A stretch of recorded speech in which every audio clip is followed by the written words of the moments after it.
Hi, everybody. This is Michael Prentke, and this is the Bos Bones podcast. And just gonna show something off. Today's episode is sponsored by this super silly, corny mug. Of course, I'm awesome. I play the trombone. So, cheers to trombonist. Anyways, more important than my stupid mug, I'm very excited to have a Mr. Angel Subero today. Incredible trombonist and fixture in the Boston scene. So, big round of applause to him. Thank you Welcome, so Angel. much, man, for having me, Michael. It's good to see you, and I'm looking forward to talking to you. This is great. It's fantastic that you're doing this. So thank you for having me. Sure. So, I guess for starters, maybe you can talk about your origin story. Where did you grow up, and what brought you to Boston? I'm originally from Venezuela, and so I started playing when I was there in my hometown in the south. Then when I was pretty young, I moved to the capital, Caracas. I ended up getting a gig there with a really fantastic orchestra and a great conductor. And of course, in Venezuela, it's very common for everyone to play a little bit of everything, from classical to salsa. Jazz is something that is a part of the history there, and we can touch a little bit of that later. But I was doing a little bit of everything. Then I went to the Aspen Music Festival, and I met Larry Isaacson, who ended up being my teacher at the Boston Conservatory, and still my colleague there. So I came here, basically came here to study at the Boston Conservatory with Larry Isaacson, and then later I went to the transfer to the New England Conservatory, where I ended up studying with um, Douglas Yeo, former bass trombonist of the Boston Symphony, along with. At the same time, I was always playing Latin music and jazz and all that. So I was taking lessons with people on the side as I was working on my classical playing. Wow, amazing. So, I think it's honestly a pretty common story. People moving to Boston because of the incredible educators and the institutions, Boston Conservatory, Berkeley, New England Conservatory. That is absolutely true, man. I'll tell you, the level in this town, the level of playing is phenomenal, and the teachers, the educators are here, like you said. It's extremely. I mean, I've been lucky to have some really amazing teachers in my life. Not only my main teachers, but also like people that I actually my who are my colleagues now. A lot of these people were um, they were either were the faculty at the school where I was, or we ended up playing gigs, or all kinds of stuff. So it's an incredible level here in Boston, and as you know, I mean, you went to school here, so you're very aware of that. But also, one of the reasons why I ended up staying here is because I always felt that the level of playing was incredibly high, right?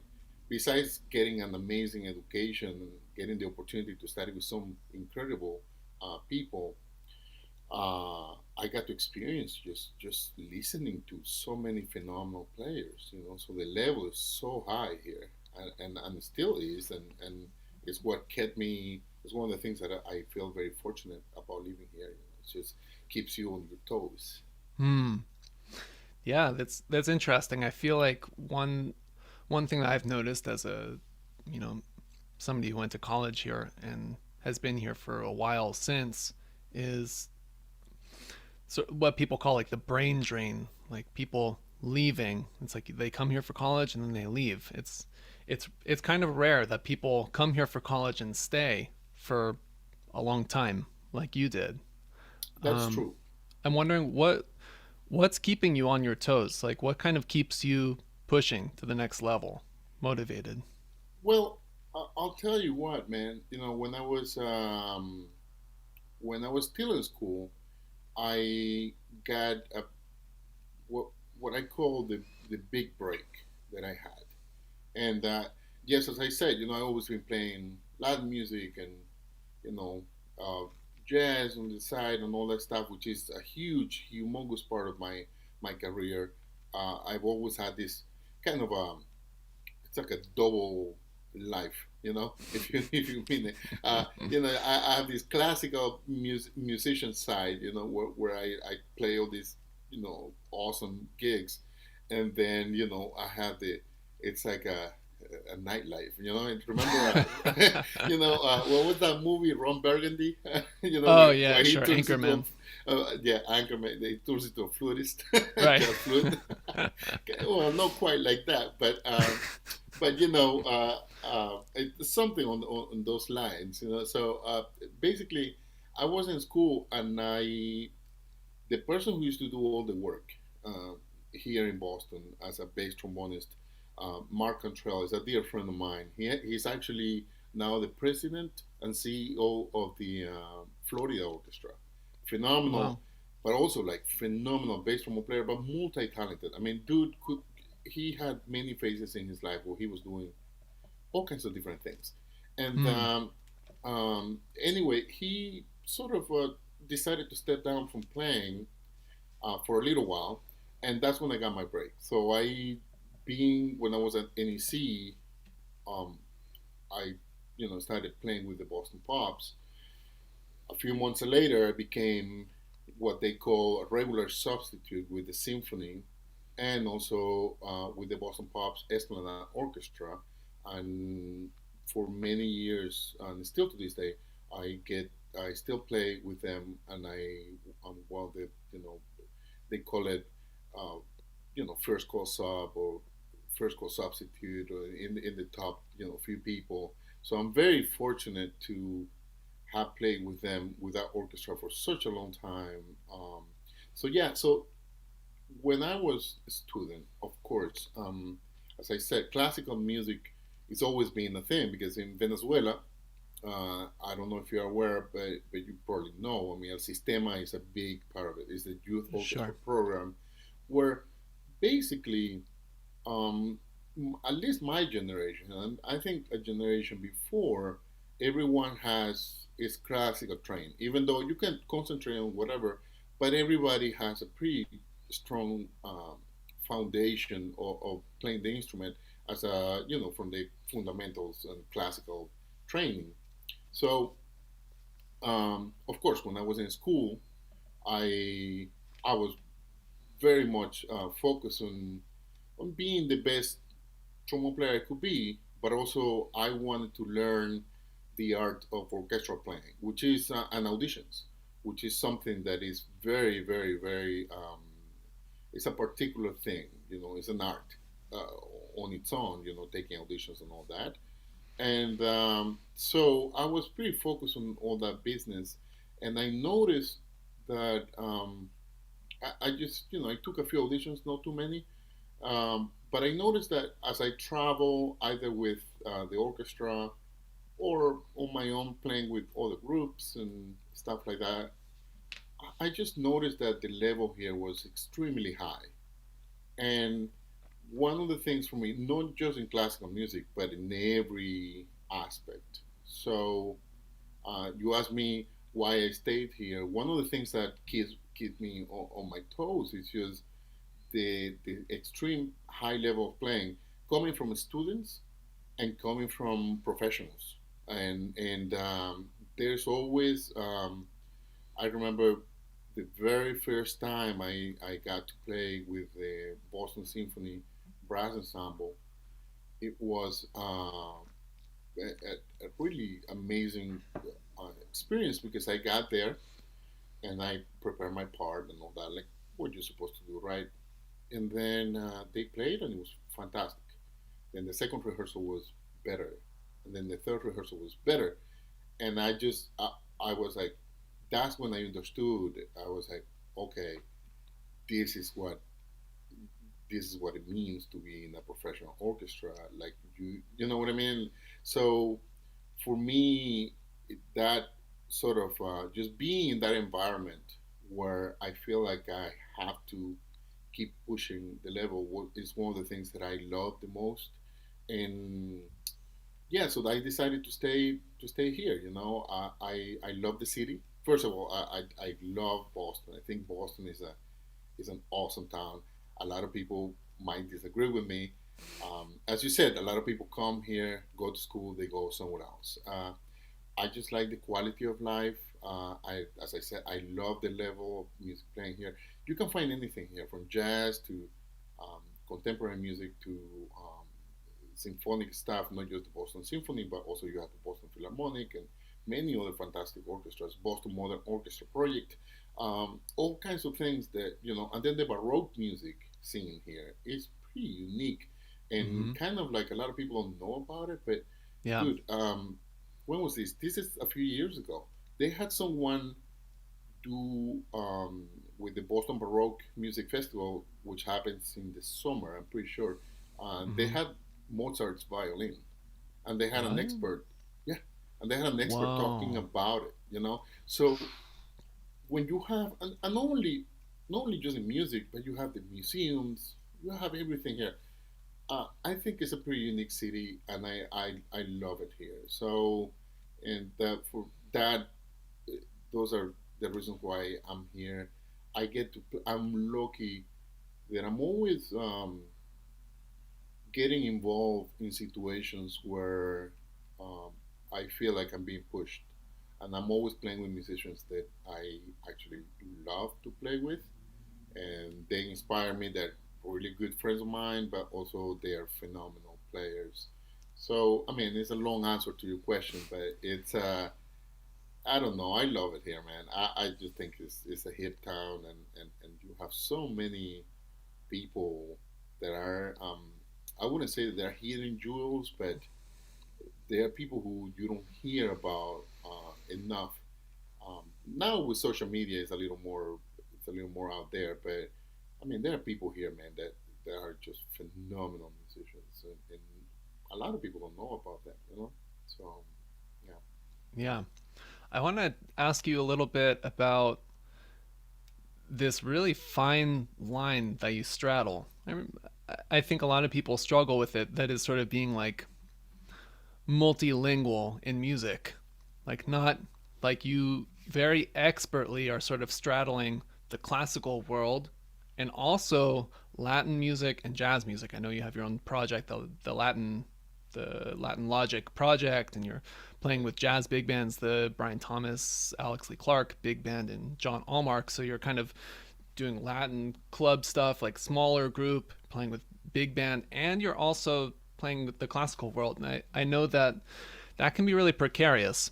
Classical people might say, "Oh man, like he doesn't have that classical sound. He's got that like smaller jazz sound, or like he doesn't know how to play with the right, I don't know, aesthetics." And then the jazz guys kind of say, or Latin people might say sort of the same thing on the other side. Oh, he can't swing, or like he doesn't have any of the language, like he can't solo, he doesn't know this stuff. Like he's a classical guy, like he can play, but like in the classical world. But you're kind of doing it all. What has that meant for you to be a get out of that like pigeonholed box? Well, yeah, that's a phenomenal. That's a great question, man, and I appreciate your kind words. um, well, I'll tell you what. I always loved uh, playing jazz. I think I fell in love with jazz.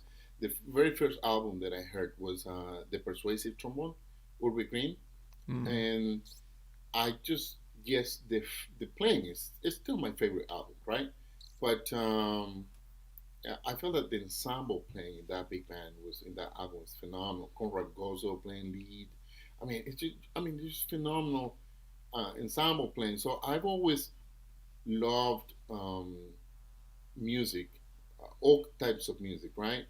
In the band where I started playing, it was a concert band. We played everything from classical transcriptions um, to popular Latin music, right? Including jazz and everything. In fact, when I learned William Tell, the big excerpt, right? I learned in F minor, and I thought it was in F minor. When I didn't get into orchestral playing until many years later in my career, but Uh, it was funny because I thought it was an F minor. Um, isn't that funny? And then it's just I just love playing to start with.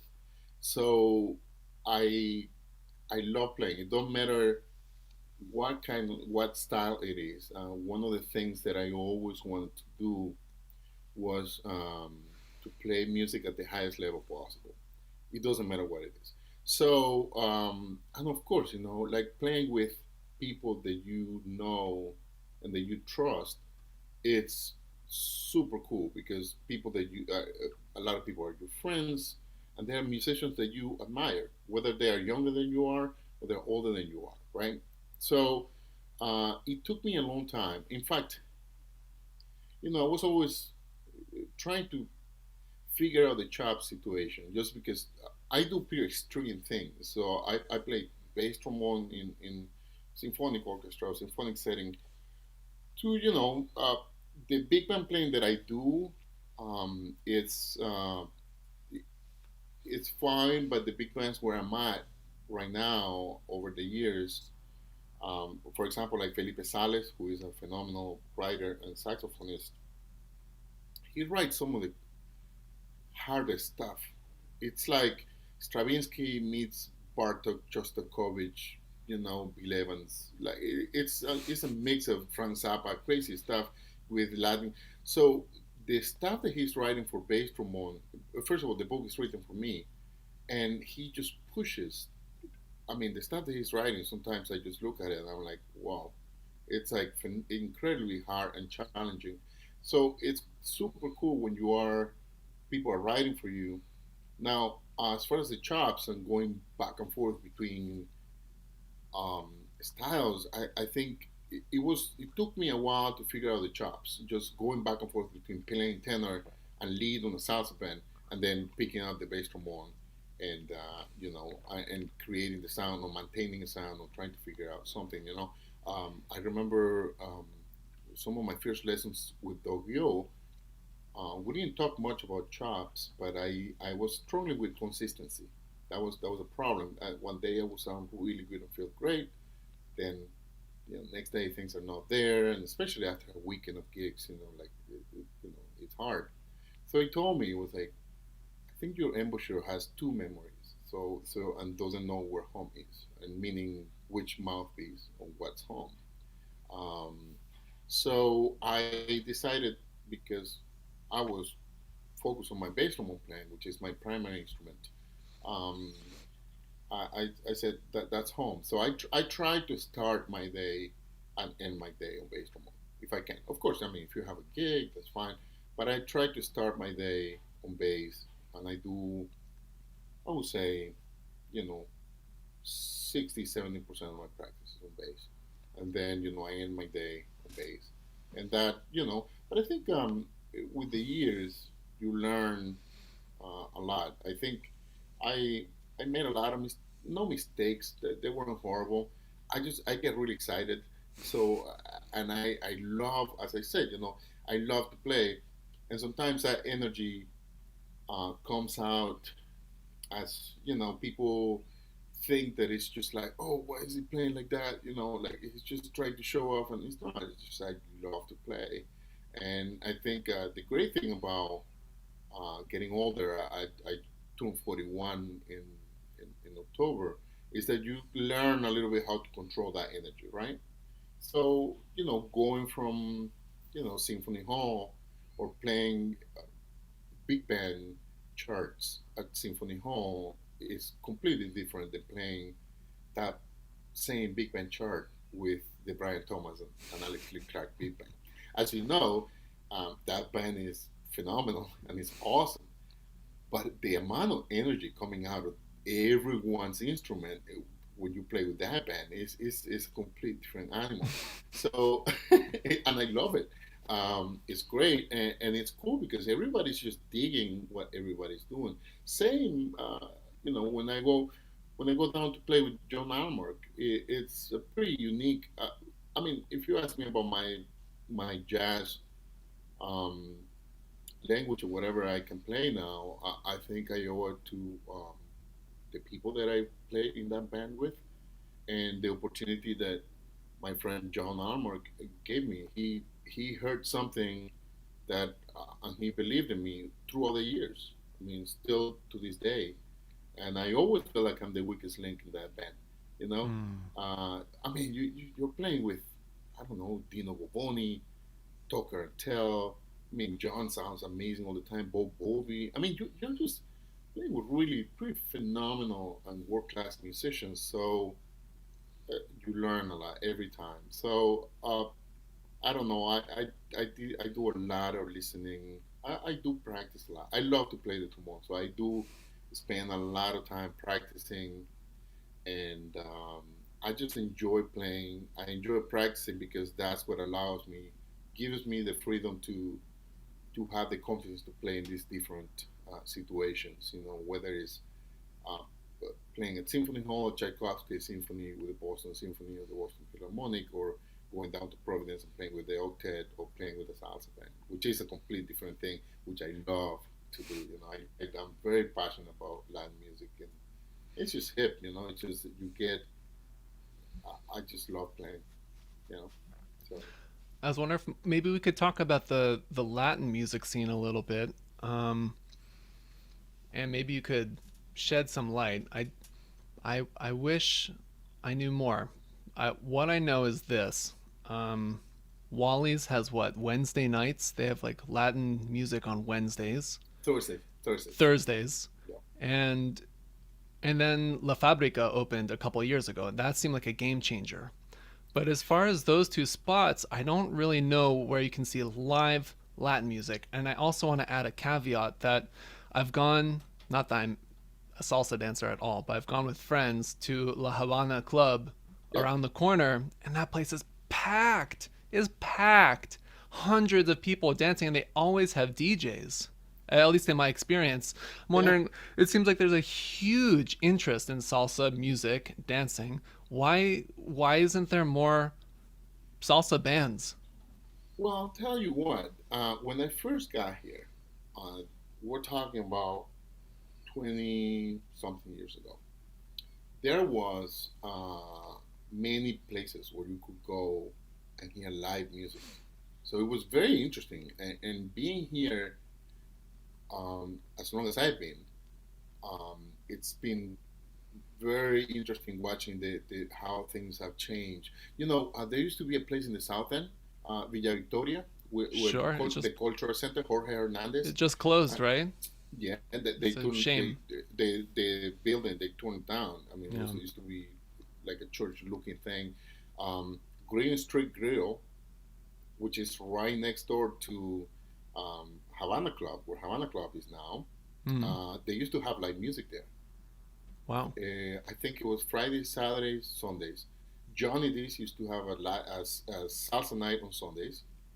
With There live was a band. place, yeah, there was a place down the street that used to be a reggae club called the Western Front. They used Right. to have live music there, and then the biggest place here was Sophia's. And Mm. in fact, Sophia's was I just saw that their building is being taken down too. It was right across the street from the new Guitar Center by Fenway Park. Yeah. So for the past few years, it's been called the Baseball Tavern, and Oh, that spot. Okay. that place was the biggest Latin place in Boston. It had a Wow. basement, it had a first floor. The band was in the first floor, second floor, and then it had a roof that opened in the summer. So and it was the lines were crazy. So imagine, in fact, when the people who opened La Fabrica opened that, they opened it. Some of the features at La Fabrica has the same kind of the same vibe of Sophia's, you know, Wow. Kind of a and tribute. yeah, a little bit, you know, the band you can see the band from the street, you know, it's a Right. window glass, that kind of thing. So, and I've been in touch with, you know, the owners way before La Fabrica was open. They wanted me to sort of be in charge of the music and that whole thing. And I ended up just getting busy and just couldn't do that. So I just played there with the band. And yes, you're right. It's a huge. We used to play a lot in Havana Club too. There's a, I think. I wouldn't say it's an issue, but sometimes you will run into the problem where people are practicing to recordings. So people are not taught to to appreciate live performances or live music, right?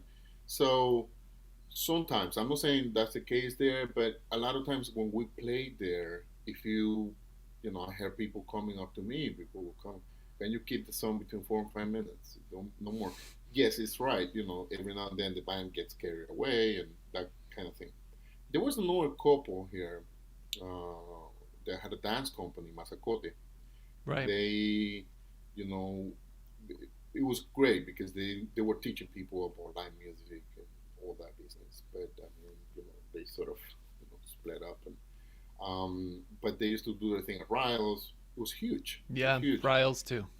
Yeah. So which is we don't have anymore. So yeah, Right. it's a pretty interesting. I talked to my friend, dear friend of mine, Manolo, who is a phenomenal singer and songwriter and percussionist.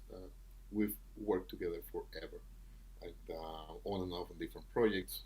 Manolo Mairena, and he's just phenomenal. But we talk about that, like, man, what's going at Boston? What's happening? There's nothing much going on, and you wonder what it's gonna be like, right? But I'm an optimistic. I get a lot of messages from a lot of people who love Latin music and who are just can't wait. We're living different time now with this with the virus, right? Sure. So you have people who are scared of it, which it should be because it's a real thing. Uh, you you also have a group of people who don't care, which I think is extremely irresponsible. But you also have people who are taking care of themselves and trying to take care of their people and their families and all that. And I think those people, I get a lot of emails and messages. They miss live music, and I think you know I'm pretty hopeful that when things get under control, we're going to jump back into some kind of really hip scene because if there's one thing that has been proven is that people miss live music, and Mhm. salsa is such a big part of the community here in Boston. In fact, we did a thing. The last gig I did, salsa gig, was some guy was doing something in Dorchester, and he's in the back of his house. He had a stage there, tables socially distant. Um, everything was safe protocols, because he had to get permission from the city and all that. And I'll tell you what, man, it was packed. Everyone was safe. Everyone is wearing masks. You know, people in their on their tables ended up dancing within their groups, right? Which is kind of hard because you're wearing this mask and but people loved it and people were just saying how much they miss it. And of course, like as musicians, I mean, we're playing every week, with Latin Logic pretty much, and Mhm. man, I miss it. It's a big part of my identity as a musician, and so I think I don't know. I think big part of it is that people are not used to people are not listening to um, live records. It's not I think it's a cultural thing because music is not, unfortunately, that music is not a part of what people grow up with, right? I think the generation before, people who are 10 years older than I am, in their 50s and 60s, they grew up listening to, especially Latinos, they grew up listening to all these Fanny All Stars, Hector Lavoe, Willie Colon, all that really awesome stuff, And the new generation, I think the music that is popular now is not quite, it's not that. But it doesn't mean that people don't dig it or don't like it. I think, La Fábrica, unfortunately, it's a smaller business. I think he's taking a break. He's uh, he's closed for a few months just to wait for the pandemic to get a little bit under control. And I'm really hoping that when he opens up again. People support. It's important to support small business, and Dennis is a great. He's a great guy. He's a good friend of mine. He loves music. He loves jazz. In fact, one of the big projects that we had to stop. We're gonna start this concert series in the back of the of La Fábrica, where socially distant, all that, all different things like funk, jazz, a little bit of New Orleans, and we had the whole thing lined up, and then the uh, the regulations came down, and we couldn't do it. But I'm hopeful that we can get something going, which is kind of cool. You Yeah. Um, I I know that our time is short. I wish we could had more time than an hour, but I want to cut to something else. On a No, we can. Don't worry, man. It's all good. well, either way, I guess I want to ask you about your experiences as a musician here in Boston with racism and or sexism. How's that?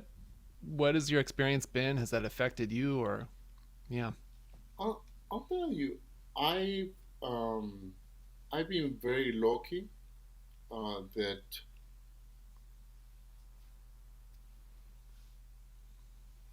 I don't think. So when I was growing up in Venezuela, of course there is racism there, but I think the racism is based on how much money you have, right? Yes, Hmm. there are jokes about people of color and stuff like that, which is something that in the past 10, 20 years has been they've been more aware of and it's changing. Um, but when I got here, I started learning about the real, how deep into this society the whole racism is, and how bad it was, and how recent the history is, and I think we're still dealing with it, and we still have a lot of work to do. Uh, I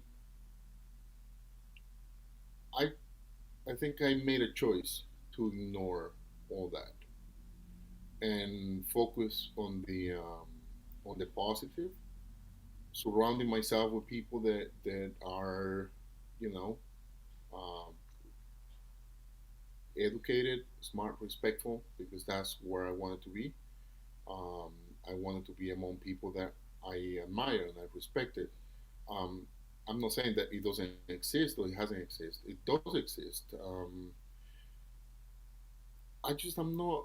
I don't. The circle of people that I work with, uh, we're not. I don't. I don't see any of that. I don't believe. I don't care about your gender or your sexual preference or how you decide to call yourself.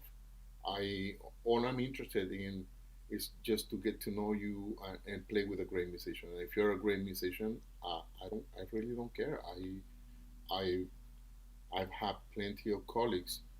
They're from different genders and different races, and I truly don't care. I mean, that's one of the beautiful things about I have this pretty.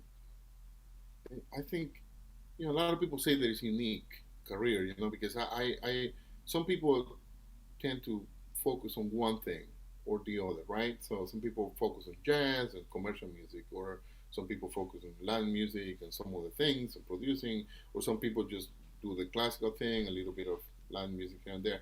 And I just love doing it all because I do all that stuff. I get to play with musicians from everywhere. You know, I have friends from all colors and all nationalities, and I just I just appreciate them all for what they have to offer. I think that's one of the things, and that's one of the things that I also loved about being in Boston. That I felt that um, I wasn't being judged by my accent. Um, I wasn't being judged for where I come from, or I don't get the gigs that I get because, or I like to think so. I don't get the gigs that I get because I'm Latino. I don't get called from the Latin community because I'm Latino. No, I get called because I play the staff and I know I've taken my time to study the different styles of music within Latin music. A lot of people think, and this is a mistake that I actually I feel like sometimes a lot of Latinos make.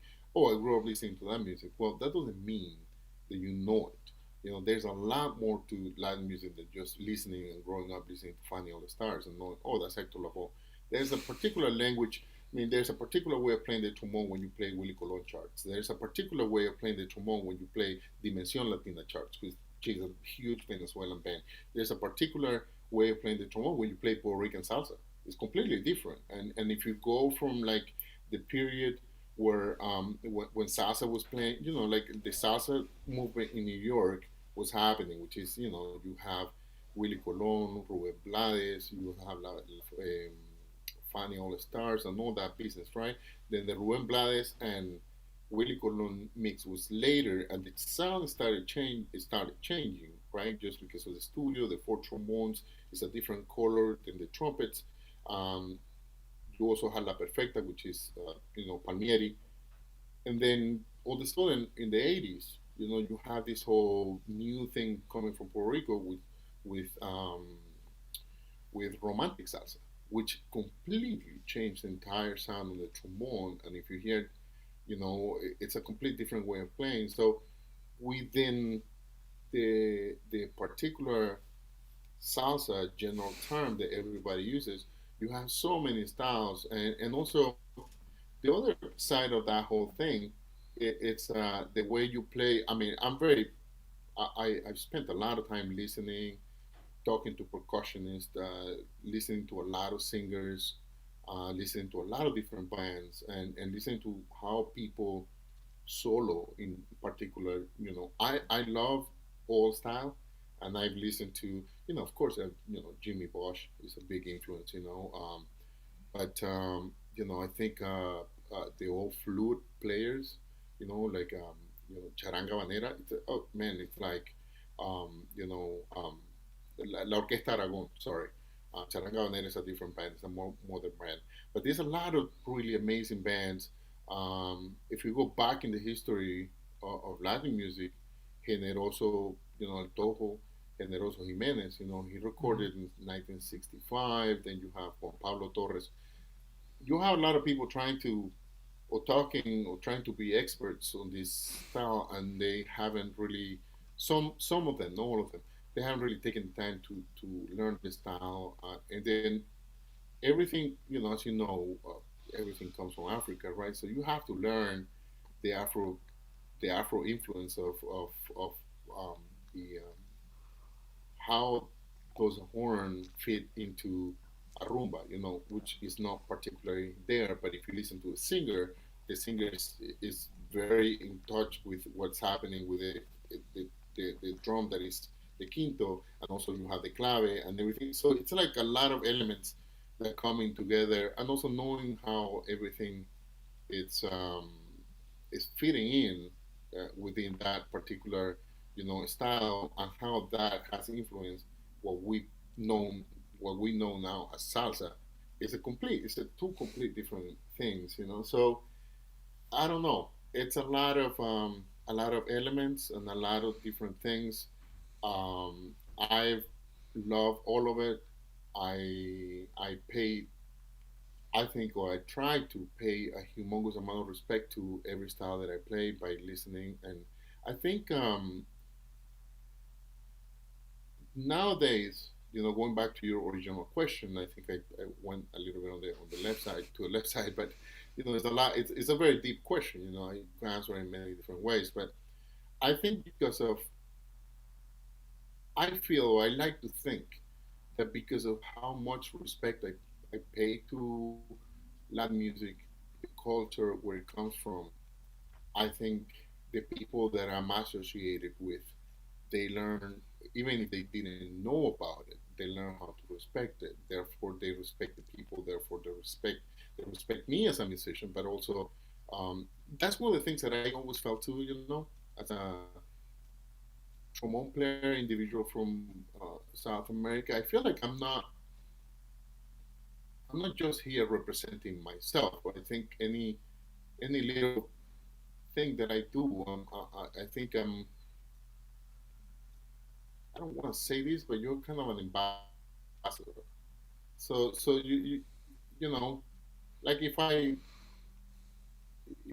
really don't, if I mess up, I think I'm messing it up for future generations. And I think it might be a pretty big thing, and maybe I'm putting too much pressure on myself. But that's how I always felt. I felt that, when I started playing with the Boston Pops, I was like, you know what, I'm really gonna do the best I can be, and because I don't want to mess up, and that's I treat every situation with a humongous amount of respect, and I think so going back to the whole sexism and racism and all that, which is humongous. We can talk about that for hours, as you know.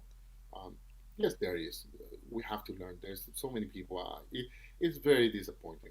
I mean, to me, it's very disappointing because I had so many colleagues, especially like the female, trombonists. I mean, we're talking about trombone, and there are some phenomenal players out there. You know, um, I think because of the nature of the instrument, I think like you have, for example, you have more flute players who are females than the men flute players, and I think um, is the opposite with trombone, I think, or tuba.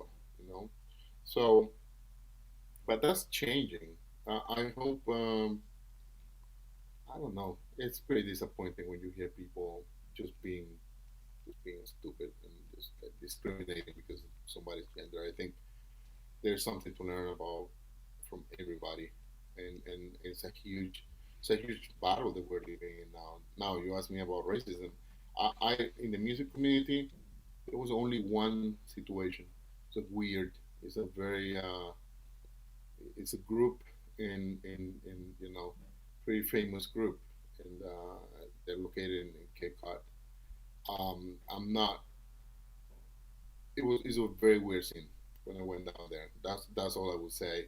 I truly felt that it was a thing because of my accent and how I look, but I can't confirm that. You know. But I was, it was a very weird situation. That's the Mm. only time, only one time in the 20 something years. And dude, I played with everyone, man.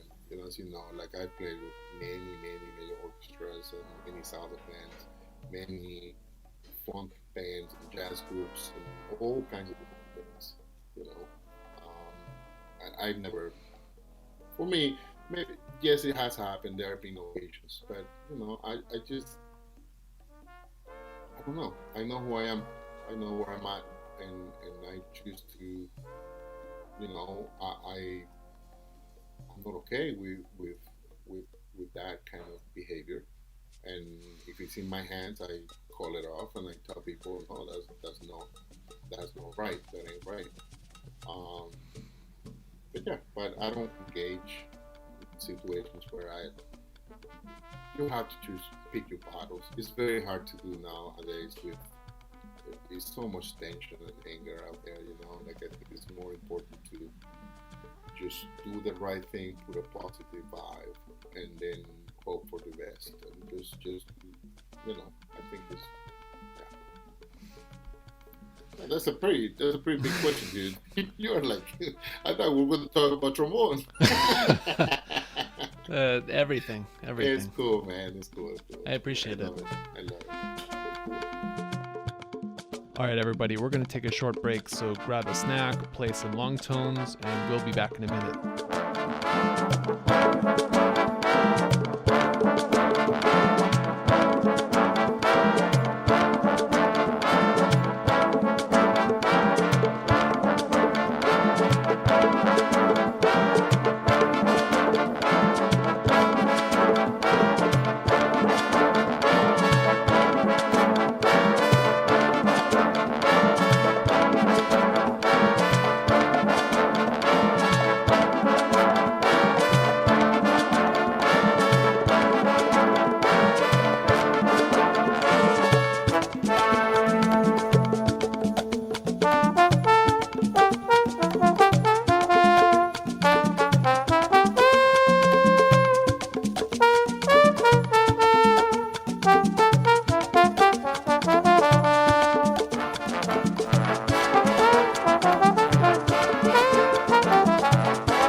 were saying before early on in the answer how sometimes like you had to avoid certain situations, like, oh, I sort of pick the places that I play with these great people, and maybe people that may or may not have been great, but they maybe were a bad vibe, maybe they said bad things. I just try to avoid that so I can keep playing with people that feel good.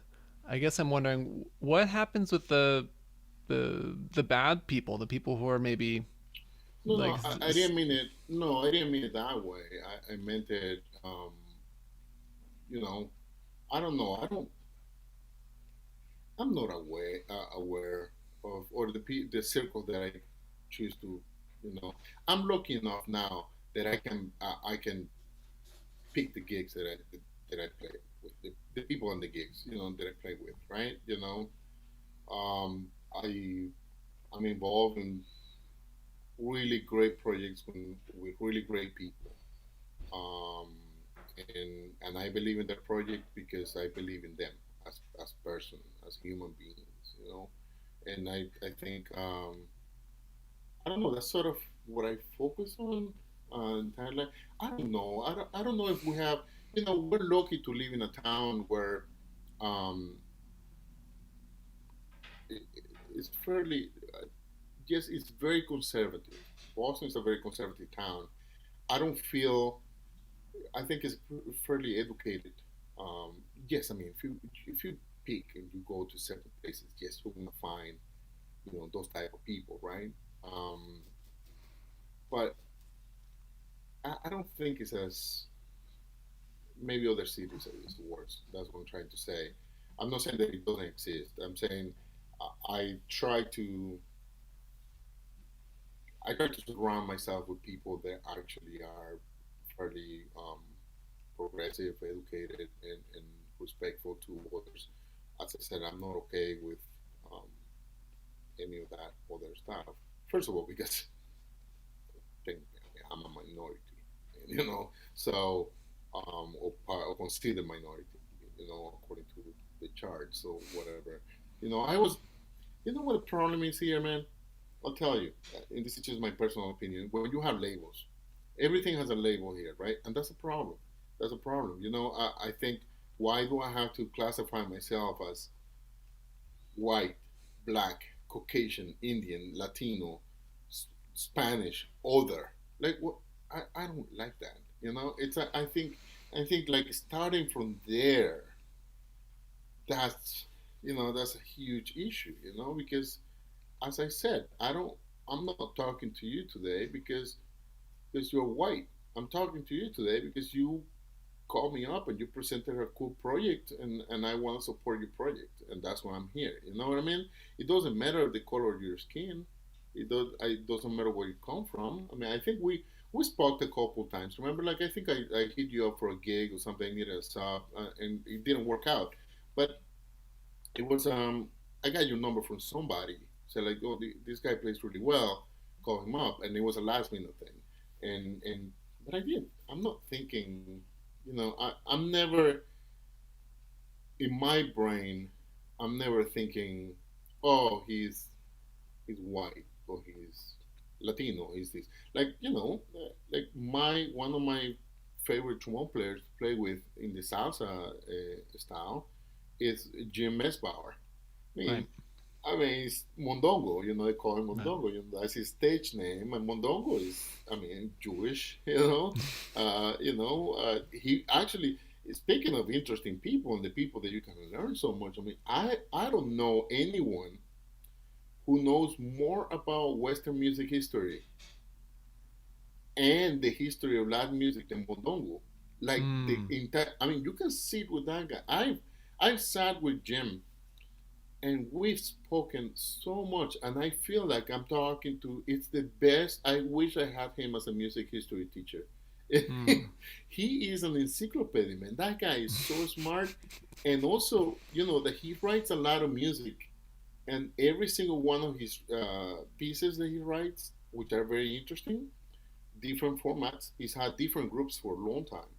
Um, they have a painting that goes with it. He's an wow. artist too, you know. So and he, he's yeah, dude is white man. I love playing with him.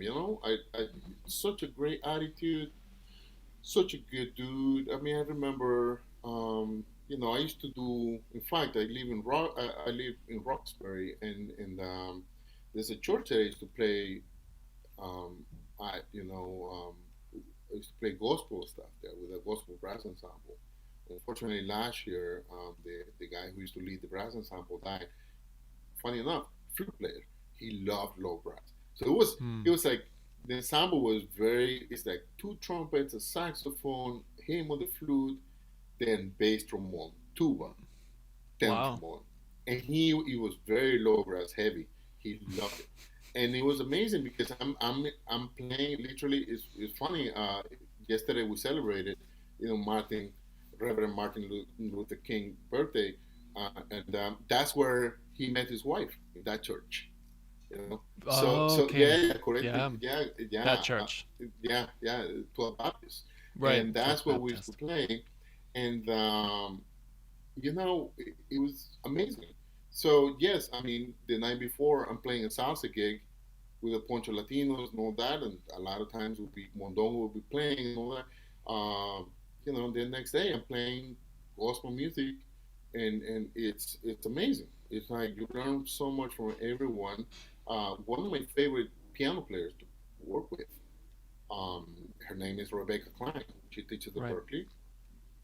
Phenomenal jazz player, and I think she, in the beginning, she used to be a classical major. Then she just became an expert in Latin music. She has books and everything. She's phenomenal. I love playing with her. She's from Georgia. Yes, she speaks Spanish. I mean, her Spanish is perfect, but because she lived in Cuba and Puerto Rico, but she's from Georgia. So um, I don't think when I was in school at NEC, Alex Brown, Alex, he plays some mean montunos, man. I mean, that guy can play. So you have, uh, um, I don't know. I think I decided to surround myself with, since I was very young, with people that I admire and I respect, and people that I had things in common. Not that I'm ignoring um, the problems or the social problems. I think it's very important to face them and to acknowledge that they exist. I think there are ways to where we can contribute. I mean, I give my students the best I can give them. It don't matter where they come from or what style. I mean, as the Boston Conservatory people are more, um, oriented to classical music and classical train. But I try to show them the importance of listening and learning from other styles. Like, one time in my office hour, one time we were listening to Urbi Green, we were listening to J.J. Johnson, then we would listen to Ismael Rivera, we listened to Final Star, we listened to La Perfecta, and then we were listening to also Michel Bequet and Joe Alessi. In 1 hour, you can have more variety, and I had there like 5 or 6 of my kids who are like awesome, and they just love hanging and hearing about the music, and I think that's what I can do. The only thing that I can offer that I have is just my respect and my love for music, and I can only share that with my students, and sort of help them and guide them through this profession where sometimes it's very easy to just focus on one thing, and just get your head into whatever you like and then not listen to other things, and that goes for everyone. I mean, I think I've learned a great deal from playing. Some of my best chamber music experiences, and that helped me break through my chamber music um, chops, was playing in the salsa band, in that band at Sophia's. It was a quintet, and it got to the point. I mean, we never used music; everything we learned by ear. And a lot of times, the band we were playing 3 times a week, so much that it got to a point that the band was so tight, and things would happen in a way that were so natural, were so organic, and then later on, that's when I got my chance to play with the symphony, and it was during a time when they were doing big repertoire, Schomburg, and a lot of humongous stuff. So for a long time, I got to play and learn all this repertoire. Later on, I started playing with a phenomenal brass quintet in town. It's called Triton Brass. Right. So I got to learn all the repertoire by playing it and also by teaching it, because we used to teach at the Atlantic Brass Seminar every summer, 2 weeks, 10 brass quintets, and you're coaching all the time. So either we play the repertoire or I learn it by coaching it and that kind of stuff. So, you know, I think everything, the chamber music skills that I got to learn by playing with the symphony, I apply it when I go down to Providence. I play with a big band or with the octet, the same kind of ears that I use when I am trying to play chamber music or whatever, or solos with the pianist. I'm trying to listen to in the orchestra as hard as I can. I remember I was playing it was Bruckner Seventh or something. This is '06, I think, with Kurmasur, the late Kurmasur. I remember it was Boston Symphony, and my friend Mike Roylands, you know, phenomenal tour, principal tour of the Boston Symphony. He made a comment something like, yeah, it's important to try and reach out when you're playing your own part within playing in the orchestra. Even if it's the loudest dynamic that you're playing, it's important that you listen to the rest of the orchestra. So how your part is fitting in within the who are you playing with? If you're playing with the bassoon, if you're playing with the horns, if you're playing with cellos or viola, uh, and all of that has contributed to my career in a very very positive way. We can keep talking. Don't worry about it. It's all good. You mean about the time? No, no, yeah, no, no worries. Oh, Let's just. I'm having fun. So let's do it. okay. Okay. Thanks for your time. Appreciate it. My Um, pleasure. one thing that's sort of come across is like a sort of entrepreneurial side, a little bit. I'm seeing as sort of like a band leader and a freelancer and an educator. What has it meant to you to sort of juggle all these different hats? Yeah, it's interesting. You know, man, I've learned so much. You know, being a sideman, it's um, it's it's great because all you need to do is just show up and you read the chart, right? Show up on time, read the chart, whatever. I mean, learn the style. I think I think you're learning, man. You learn from everything. I'll tell you. With the band, I started the band with my friend Manolo years ago, right? Because we wanted to play old school salsa. Then Manolo, he was kind of like, dude, I don't. A lot of the charts he had it, he had charts. He's like, why don't you take the charts and if you don't mind taking care of the books, okay, that's fine. So I'm taking care of the books. I don't like using electronic stuff. When I'm playing, it's kind of stupid because you can. If I get an iPad, it will be a lot easier. But I don't care. I don't. I don't know. I'm weird that way. Um, but um, but it was interesting because you know, I'm playing and I'm bringing books and I'm trying to put books in order and the music is I put the music in order and then when it comes back it's not in order and then charts are missing and then all that stuff. Like it's all that business that you learn. And also the other side of the business is that sometimes people just cancel or things come up. I think through all the years I've learned that hey, we're all human beings and things happen. You know, if you call me, I'm not gonna get mad at you if you call me at last minute. I mean, of course I'll get mad in the moment, but I'm not. I think I set up the scene. I set up the scene in a way that no matter what happens, the show must go on. Mm-hmm. So whether it's another trombone there with me or two trombones there with me, I can play. If there's a singer, I can play. If there's not a singer, I can. You know what I mean? So because Mm-hmm. all I want to do is have fun. I think it's. I think everything complements each other, man. I don't know. I was telling someone, um, my thing is like I'm a salsa player, I'm an educator, I'm a classical player, I'm a jazz player, that type of thing. So you're wearing like four hats, right? So it's like a lot of. Uh, to me, I found a way that where everything relates to each other. I think you learn from everything. I mean, I like doing it all, and I like doing it all. First of all, I like to have fun. I like to have fun when I play. I think playing is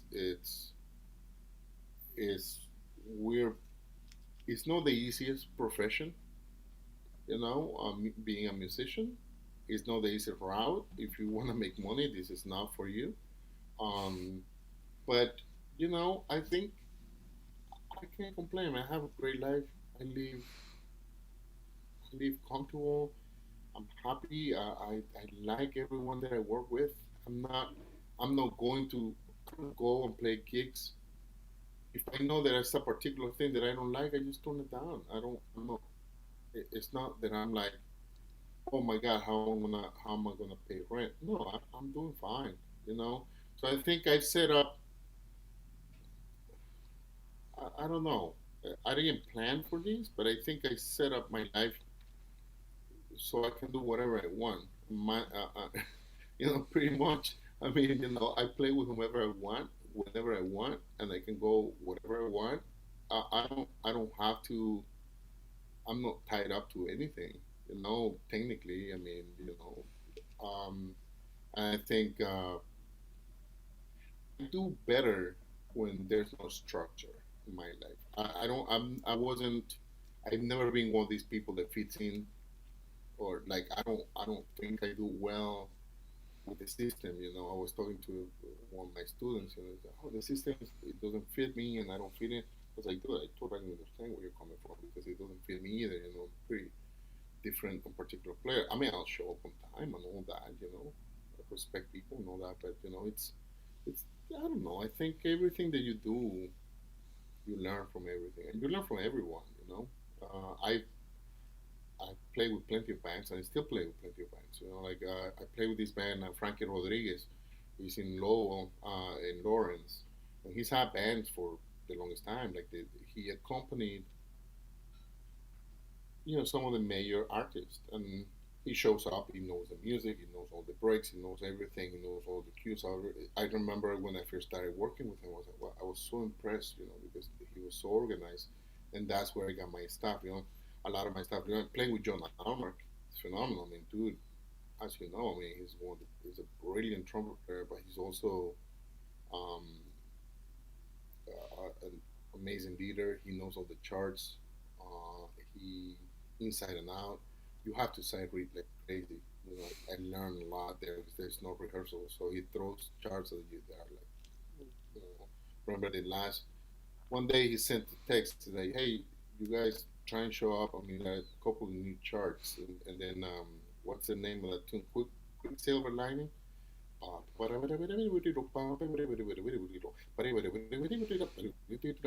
I mean, it's I don't know. literally I'm playing at that tempo. I think it's a Royal Silver tune. I mean, and I was like, sure. So I showed up like 3 minutes before and set up my thing. When I see this thing, I was like, whoa! And then he's like, what? Dude, what? You were, it's like, but now it's like I'm experienced enough that I can. Um, I navigate my way through the thing, right? But I don't. Yeah, it's cool, man. It's you know you learn from everything, and sitting. One of the biggest lessons for me um, throughout the years is I've learned that anything I have to be. I think as an educator, and somebody that people, you know, whether you not I'm not talking from an ego point of view. I'm talking about If you are somebody's teacher, I think they look up to you in some way. I think one of the things that has been very important to me, and I've been, and over the years, I've really emphasized on that a lot, is like anything that you say can make a humongous impact on the particular student. So I'm very careful with the way I speak to my kids. I'm very careful with the way I don't baby them. I tell them if it doesn't sound good, it doesn't sound good. I mean, I'm like, yeah, it's not good. I'm like, yeah, that kind of sucked. I mean, come on, I mean, like I tell them. I mean, but I'm honest, with a lot of my students, and I think they appreciate that because I'm not baiting them. I'm just telling them, hey, this needs to be better, and I try to give them the most amount of tools that I can give them so they can fix the issue. And I think going back to the beginning of our conversation, I think that's one of the most important things, and I'm very grateful to have had so many great teachers. Like going to going to a lesson with Doug Yeo was, dude. I mean, I remember you walked out of that lesson exhausted, mentally exhausted, because it was so much information and so much, so heavily on information and everything. But everything was good. Everything was good. Every literal thing that he said, boom, I did it. I said, you know what? I'm gonna do everything that this guy is telling me to do because he knows what he's talking about. I agree with what he has to say. Then and yeah. So, but you know, that's one thing I feel, and I love, I encourage people and everyone to be very aware. Everybody's situation is different, man. Sometimes, like I usually don't sleep well, man. I just, I'm always exhausted because I have, my sleep schedule is all messed up, even now during COVID. Um, and so, some days my chops are responding well, and some days they're not responding the way I'm expecting them. So, same way that I treat myself and my chops, and I sort of navigate my life. I'm very careful with how people are because I mean, some people might be going through situations where you never know, you know, and you have to be very careful. I think I I trust that people uh, are trying their best. I try to, for the most part. Of course, there are exceptions, but I try to make people, like I try to be like cool and just like, like I believe that you're gonna do the right thing, and then I'll call you out. I mean, I'll tell you if I don't think you're practicing, I'll have a conversation with you. I'm not gonna, destroy you or take you apart. No, no, no. I just my thing is like if you we do this because we love it. So if you're doing this profession that is not the most rewarding money wise, or it's not the most, you're not making millions, um, you know, you're doing something that you're doing it because you love it. So why not give your 100% at all times? I mean, and that's what I feel. That's how I always felt. I was like, I'm doing this, and I'm gonna treat it with the most amount of respect. It don't matter whether I'm playing a $25 gig or I'm playing $1,000 gig.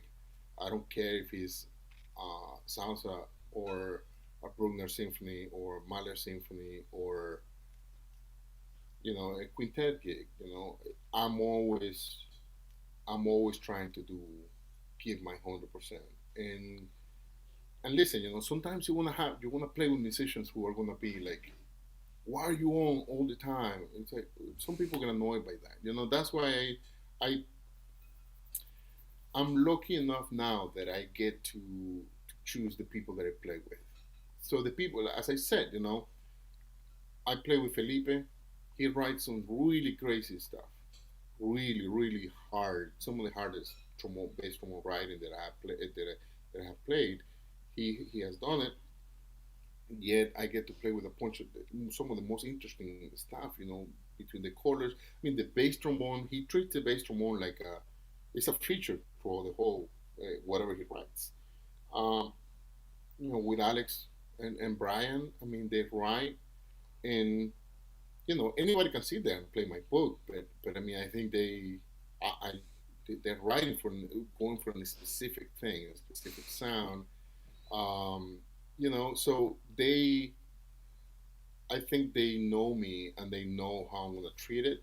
You know, so it's it's cool. It's great when you sort of earn the trust of people, even with pops. Some of the people that do arrangements for the Boston pops. They when they know that I'm playing, they write parts just specific, with either solos built into it or specific things or just certain things. Not all the time, right? But it's kind of cool because I feel I'm always excited to play with all these people because they first of all they all sound amazing, whatever groups I'm playing in. But also like I think it's cool when you feel I don't take it for granted. Don't get me wrong, but I go there because I know that they want to hear what I have to say and what I have to bring to the table. So I mean, it's very different from everyone, dude. It's very different. I think it's okay. You can be a sideman, but you can being a sideman, you can also sort of create a scene where you're doing your thing and you're bringing your own voice and people are like I love Dave Taylor and what he brings to the table, right? So speaking of original voices, like that guy is like super unique, and if you hang with him, oh my god, he's awesome. Dave is whew, and I got to hang out with him a few times, and he's phenomenal.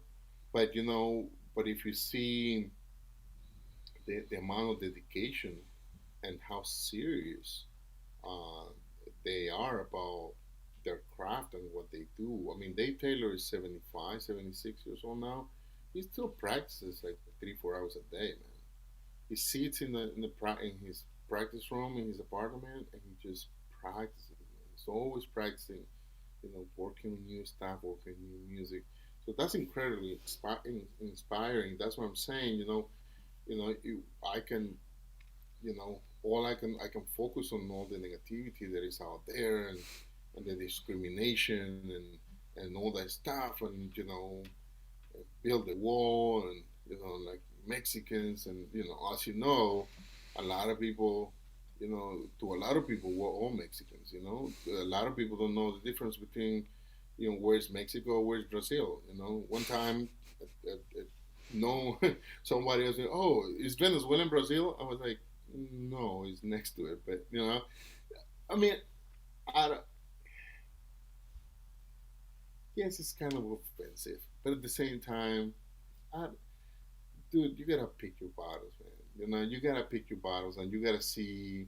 I mean, we can focus on all the negativity, um, or we can just focus on the positive things.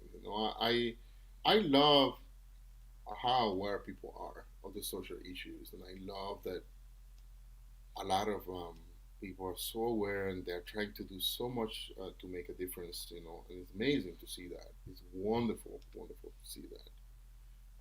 I think, and it's a fine line, and maybe I shouldn't say this, but I feel like sometimes um, white people are judged a little, too harsh. Like all of a sudden you guys are being, you know, you're being put in a place where just because of the color of your skin, then you are responsible for racism, and that's not true. I mean, you're only responsible for what you are doing.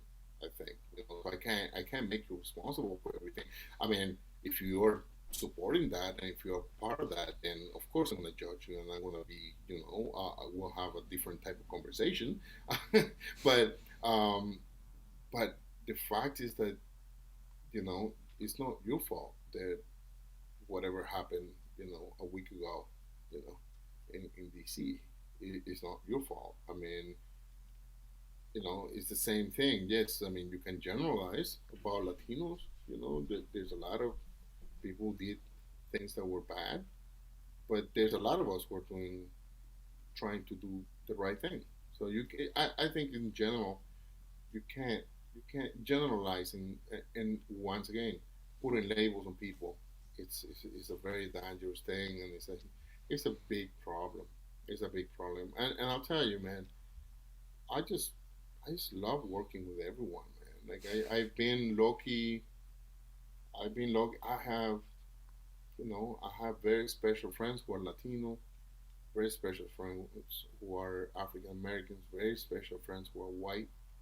You know, I think there's I think being a good human being has nothing to do with the color of your skin or your gender or what you choose to identify with. Hmm. I don't know. That's just my take, but Um, so backing up a bit, um, you said that you like to have fun. Everything you want to do is fun. What are some of the most fun gigs you've had in town? dude. So, uh, no, I have many, many, many uh,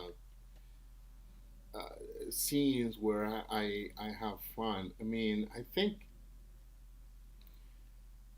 playing with the pops is always fun. A lot of people complain. Some people, you hear sometimes people complaining about, oh, I hate holiday music. For example, in December, I love holiday music. I think holidays are awesome. Some of my favorites. Just playing, I don't know, playing that tune and hearing the reaction of people I think that's a lot of fun. I have a great time. I mean, obviously playing with John Williams, at Symphony Hall every time, man. It's like it's a drink on true. I remember, I still have it. I mentioned it. I was talking to some friends of mine another podcast that I have. I have this CD that I bought in, I think, I don't know, 1994 or something, 1995. It was a Boston Pops with John Williams conducting, I think. And it had Stars and Stripes, and it had 1 O'Clock Jump and Children's List and a whole, a bunch of other stuff. It's a mix, not just with John Williams music. But I remember I still have it somewhere around here. And I just remember I was still living in my hometown. And anytime, yes, Stars and Stripes is not the greatest tune, and we play it all the time. I play it so many times. We play it so many times. But I'll tell you what, man, I never thought I would be playing that tune with that particular orchestra ever, or Hmm. play with John Williams. So it's incredibly. I just don't. I'm just very grateful for the opportunities that I had. Um, I love playing salsa. I love going down to Providence, man, to play with John Allmark. I mean, that's one of my favorite things, to play with the octet. Oh man, that's like that book is so perfect. And then he got it down now to. He was experimenting with the instrumentation for a while. It was a septet, and then he was bringing different things. Now it's heavy. It's heavy on the sax. So it's like alto, tenor, and very sax, one trumpet and trombone. Hmm. Dude, it's killing, man. We play all these awesome charts that either he does. It's amazing. And playing with the big band is different. I don't know. I like I don't know. I like to hang, man. I like to drink my beer, you know, bourbon or my whiskey, and then play a few notes. Obviously, like I don't do that. Classical music. It's a different vibe. You know, but after we hit the bar, yes. On tour we have fun, man. I don't know. I just feel that you're doing something that you love, and you're making music with really great people. And in my case, I'm always excited to see people, to just get to hear what they're sounding like and how can we play this tune and make this gig cool and special? It don't matter what it is. I mean, it can be the same. You can say the same thing for any piece of music that you play. But I think the cool thing is just seeing what you do with that particular piece, that particular day, with that particular group of people. I think that's where, if you see music in that way, then it's all of a sudden it's more fun than just say, oh, again I have to play this tune again. It's like, no, let's see what happens today, how we can make that better, and how it's cool, man. And I'll tell you what, Doug Yeo used to say a thing that he always said it to high schoolers and stuff like that, and people like that. When he was doing cleaning space, like the more you practice, the better you feel. The better you feel, the better you sound. The better you sound, the more people like it. So it's a circular, it's a very healthy uh, uh, circle, right? That you put yourself through, and that's been the case with me. I mean, I'm always playing with great musicians. Therefore, I I want to sound my best at all times, right? Because I want to play with those people. I want to be able to see it and feel that I can hang with them, on the stage. No matter, it doesn't matter what it is, if it's jazz, if it's Latin. Of course, it's a different type of vibe, dude. If you're playing a Latin gig, of course, it's a different vibe. I still play well, and I like to play in tune, and I like to all that stuff. But like the cool thing about playing different styles is like every different style has a particular function, right? So it's like Latin music is about, if you play salsa, it's about something completely different than classical music, and it fits a different purpose, and it fits a different part of your brain and your heart, right? So if you're sitting there and you're playing a Mahler symphony, it fills you with joy and all that, and there's nothing more amazing than the sound of a symphony orchestra, man. On like when you have a full string section, 80 piece and 100-piece orchestra, just and a brass section that's just like playing and sounding amazing. That's very special. But also, dude, playing with a great big band is incredibly powerful. And also, man, when I'm playing with, for a little while with Latin Logic, we were doing, like I wrote a lot of the charts I adapted for four trombones, man. So at the very beginning, we were playing with four bones, Mm. dude. That's a sound. Imagine like the old school, but the old school, like very old school salsa, which you play. Of course, I like to play. It's a big sound, but also I like to. It doesn't break. I don't like it. Obviously, I don't classical train, so you don't. You try that the sound doesn't break. I mean, we have a few too many drinks, and then I mean, things go south pretty quickly. I mean, but but it's fun, So then, if you have guys, I remember playing with Jim Mesbauer, Mondongo, um, Clayton DeWalt, and a couple times Brian Thomas did the gig, Ben Griffin. Uh, it's like all these awesome, really, really great players, good friends of mine, and it's just great, man. Just to sit on stage and just make music with your friends and just make all these awesome sounds. So it's a different thing. You get. I think I highly encourage everyone to try and play a different thing, a different style. Just because you might get something out of that particular style that will benefit whatever you're doing in a different way. You know. So, but yeah, I like to hang. I'm a big beer fan. I love New England beer. I love bourbon. I love rum. It's fun. It's a different type of thing. I think it's just different. Of course, I mean, you have to be careful. You have to. The most important thing is that you do your job. But dude, if I mean, you're playing a big band gig, you have one or two. That's fine. One or two or seven. I mean, it's totally cool. As long as you can hang, then you're fine. Don't drive. I mean, take an Uber. you know. So yeah, man. But yeah, I think it's cool, man. I think it's hard. I understand sometimes it's hard to, especially now during COVID. Especially, I want to mention this. If you For anybody who's going to hear this, the New England Musician Relief Fund is doing amazing things for musicians. It's a very simple application. If you're hurting, just apply. I highly encourage where we want to check out New England Musician Relief Fund. It's an organization that was created by musicians to help other musicians who are, I volunteer there. It's great, man. It's like it's amazing because I know a lot of people are hurting. Also, the Mass Cultural Council.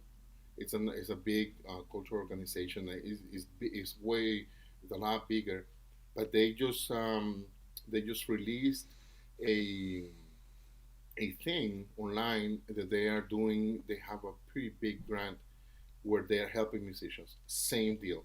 Just check it out. Mass General Council. I think Mass Council, Mass Cultural Council, right? Mass Cultural Council. That's it.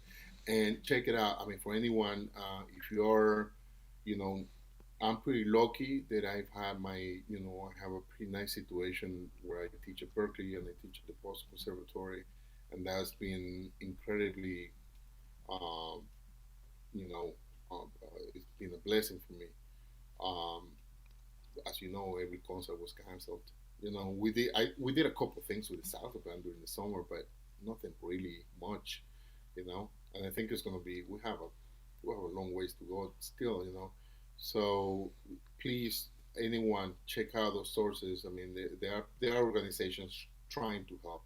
I mean, it might not fix every single one of your problems, but it's help, and I think it's there, and I think people should just take advantage of it because there are a lot of people working hard behind the scenes just to make that happen. So I think it's important that people actually go ahead and take advantage of these opportunities. And it's a good chunk of money. I think the mass council thing is like 1,500. It's like it helps. Yeah. Yeah. So, so what's Cool. up, man? So you're doing your thing. I mean, I'm pretty excited about this. I'm looking forward to all the other guests they're gonna be in, and it's congratulations. Thank you. Thank you. Pretty cool, Yeah, man. I had the idea over the summer to do this, and I just wanted to pay tribute to all the amazing trombonists in town and sort of share some of the incredible players and the diversity. So Well, I just really appreciate you reaching out, and I appreciate you thinking of me. Like speaking of, we're talking about different styles and playing different things, and I think that particular reason is what got me my gig at Berkeley.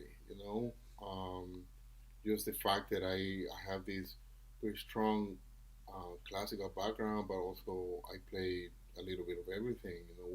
When I played a couple gigs, Sean Jones was the chair when I was hired.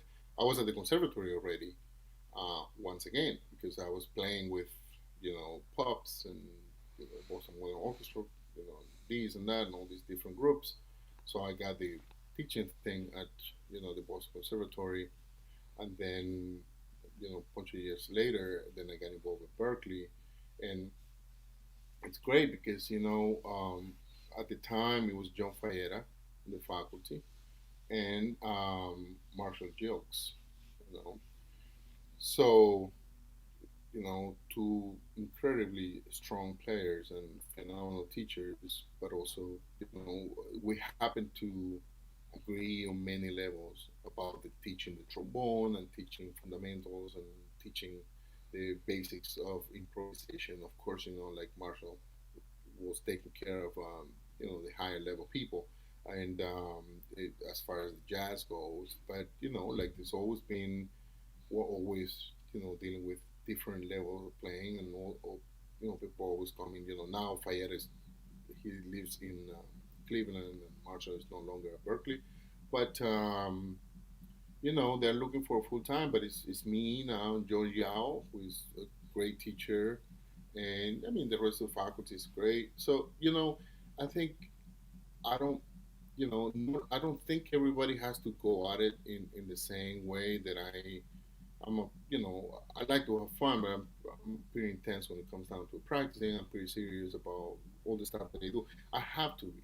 If I don't practice, then I can't. I don't feel. I would be very uncomfortable going to a gig if I wasn't, if I didn't practice as much as I try to do, right? Um, but I think you don't have to become like a salsa player in order to learn about salsa. I mean, I think you can learn a lot about it, and you can listen to the different sounds, and you can just know your way around it, and just learning about the history and about the different playing and players. I think you can teach it. I remember, I mean, Doug Yeo, my teacher, pretty Boston Symphony, Baltimore Symphony, but he's incredibly, um, he knows so much about music and about the history of a lot of things. He was writing, he wrote an article in 1997, I think. He sent it to me, and he literally covered every single player and major bands with trombones in South America. I mean, name and last name and all that. And he was asking me for help, and I was like, "What do you need my help for, dude? You get everything here, you know." So then he wrote a new one that actually I haven't had time. It's amazing. Like I feel like I'm always behind with lots of different projects. But hey, it's life. But yeah, but it's you don't have to play the particular thing. But even though like speaking of people who are great, like Doug Yeo was a phenomenal big band player. Like really clean, very precise, light player. I learned a lot from that because I used to play really loud all the time. I still do. But, but one of the things, one of the things that I've tried to learn over the years as you get older is about to just knowing when to just bring the power and knowing when not to. And I think that's one thing that that's the pros and the people who are experienced, they do really well. They know when to bring it, and I think you know I think it's good. It's all good. I mean, I've it's you learn a lot. You learn a lot from everything. So yeah, man. But hey, I think I should go to my other meeting. Yes, yes. Okay, So it's all cool, but love talking to you, man. Thank you so man. much Thanks for. so much. Appreciate your time. Oh, Thanks dude, for no, being this here. is this was great, man. I'm, you know, please let me know. I'll follow it and I'll share it and support it. And I think it's super cool that you're doing this. I speak to I was talking to my friend Anolo about this, that there's so many really great musicians in this town, that a lot of times a lot of people don't know about them and stuff, and you can learn so much. There's so much history in this town, as so it's great that you're doing this. So I look forward to the rest of the episodes and the guests that you're bringing in, and all that. So, and I wish you all the best, man. And Thanks, man. hopefully we'll get to play, man. When hopefully this summer, Yep. everyone gets a vaccine and things get going. Hopefully we'll get to play some fun stuff, some salsa. Yeah. Okay. All right. Okay. Cool. All right, man. Take Thanks so care. much. See Good you. talking to you, dude. Thank you Yeah, so much for having me. yeah. Yeah, yeah. Take care, man. Okay. Thanks for listening. Comments, questions? Send me an email at bossbonespodcast@gmail.com. That's BOSBONES podcast@gmail.com. Or follow me on Instagram, YouTube, or Spotify. You can follow Angel on Instagram at Subero Brass, that's SUBERO Brass, or on Facebook at facebook.com/Angel_Subero_98. Trombone icon by Gregory Montini from thenounproject.com. Special thanks to Celine and Jeffrey. Bos Bones theme written and recorded by me, Michael Prentke. Trombo Lágico featuring Manolo Mairena by Angel Subero. Bandolita written by Luis Bueno, arranged by Christian Barreto, recorded by Angel Subero and James Markey. Again, please follow at Bos Bones on Instagram, YouTube, and Spotify, or visit at michaelprentke.com/Bos Bones. And that's a wrap for Bos Bones Season 1. Thanks so much for your support, and we'll see you for Season 2.